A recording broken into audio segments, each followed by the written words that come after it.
Welcome to our year in review. 2023 was really a landmark year for Deland Contemporary. Many of the highlights included the opening of our new space in New York and a collaborative exhibition with some of our astute US collectors in the exhibition 60 over 50. There was the discovery of a masterwork by Carpa Jambajippa, along with representing Australia's First Nations artists in the prestigious Frieze Masters in London. So let's take a closer look at what happened in 2023. Facing East, our first exhibition of 2023 presented 30 works from the Bukulange Mulka Centre in Yirrkala. It was a collection worthy of any public institution, and we were proud to exhibit it here in Melbourne. I'd now like to quote our dear late colleague Marielle Sonny, who wrote the foreword for the exhibition catalogue. These significant works of art embody the spiritual connection of all things within nature. Facing East is a collective breath of life as we face the rising of the sun. It is the embodiment of the Yolngu philosophy of daily life.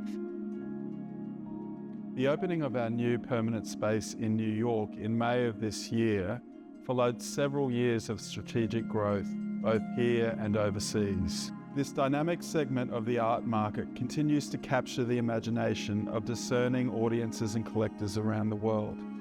And our space on 81st Street has already enabled us to engage and work with respected and like-minded galleries, collectors and communities to further foster appreciation for and awareness of Australian First Nations art.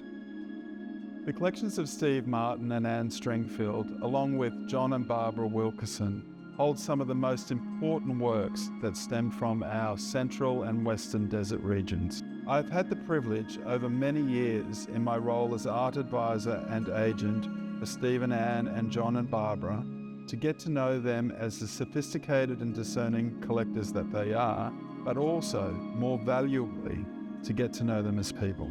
It was an honour for us to work alongside them to present a selection of key works from their private collections in the exhibition 60 over 50, and I will be forever grateful for the platform that they have helped provide for these significant artists, both past and present. Amongst this year's highlights was one of the most important painting discoveries of this century.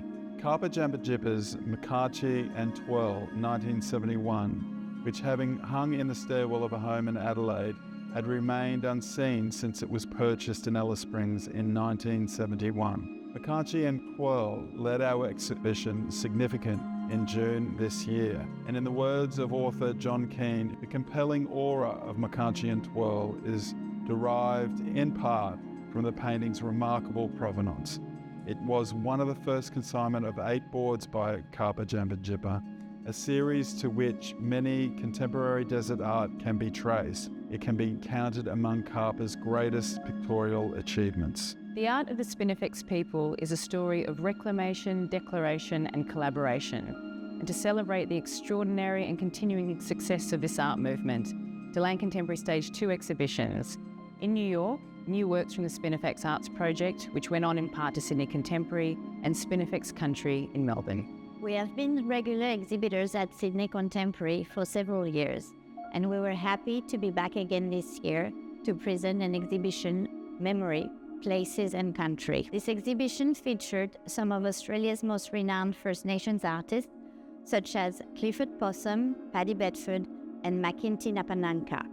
Their significant contributions to contemporary art were celebrated alongside artists Nola Campbell, Neville MacArthur, and Chunka Lewis, all of them highlighting the gifts painters possess in old age, with the subject of their work, the eternal present of the Chukopa, spanning memory, time, and location. It was a privilege to present the work of Emily Kamingware, Australia's most critically acclaimed contemporary First Nations artist, to a global art fair audience for the first time at Frieze Masters, and to be the first Australian gallery to participate in this prestigious fair.